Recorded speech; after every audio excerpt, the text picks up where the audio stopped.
the echoes of Barbarossa's success reverberated, the Germans found themselves stretching their positions deep into Soviet territory, a precarious overextension. The decisive battles initially sought by the Reich seemed distant, and the conflict transformed into a grueling war of attrition. Amid their initial setbacks, the Soviet Stavka High Command devised 4 potent counteroffensives: Operations Mars, Jupiter, Uranus and Saturn, a collective effort to dislodge German forces from crucial cities. Post the triumph in Stalingrad and the failure to push back German forces around Moscow, Soviet endeavors yielded partial success in Leningrad. Yet a new offensive loomed on the horizon: Operation Polar Star, a Soviet initiative aimed at liberating Leningrad. Its success could pave the way for subsequent operations, reaching Lake Peipus and the Estonian border. Critical to the plan was the liberation of a severed railway connecting Moscow to Leningrad, held by German forces. To achieve this objective, it was key to expel Axis forces from the city of Krasny Bor. There, a Spanish division held a defensive perimeter next to their German ally.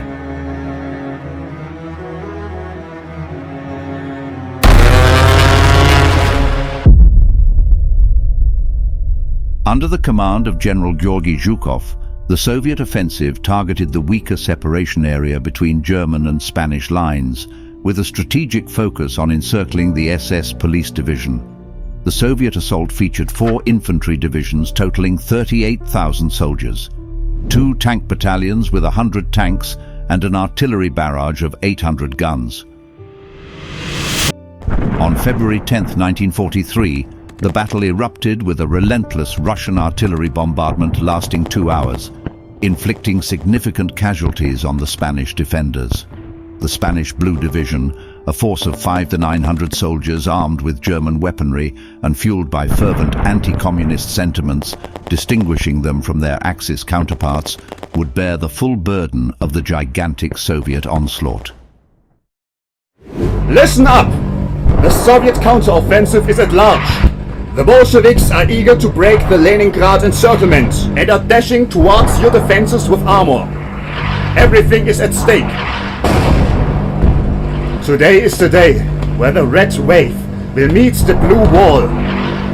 You already defeated the communists once, and I'm confident you will do it once more.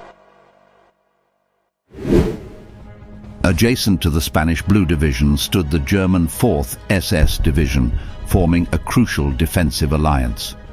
Following the bombardment, Soviet infantry surged forward, shattering the Spanish front. Despite valiant resistance, the Spanish forces were forced to retreat behind the river and back towards the city. Enduring casualties, the Spanish exhibited remarkable courage, reinforced by troops stationed farther west, who established a new defensive line. Initially hesitant, German units eventually dispatched reinforcements behind the city of Krasny Bor, where Estonian volunteer units joined the defense. Over approximately 10 days of fierce combat, the Soviets, thwarted by the robust German-Spanish defenses, opted to suspend the offensive.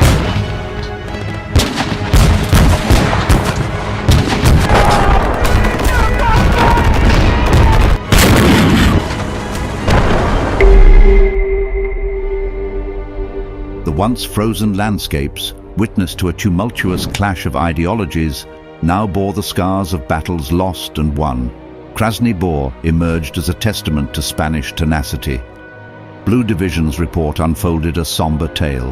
The casualty figures, a stark testament to the brutality of war, revealed the human cost of the relentless struggle. The Blue Division had managed to keep the Red Army within the perimeter of the Leningrad siege, but at a high cost.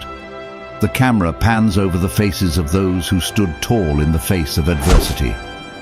The failure of the 55th Soviet Army to press on, despite its initial triumphs, left a void in the encirclement of German forces.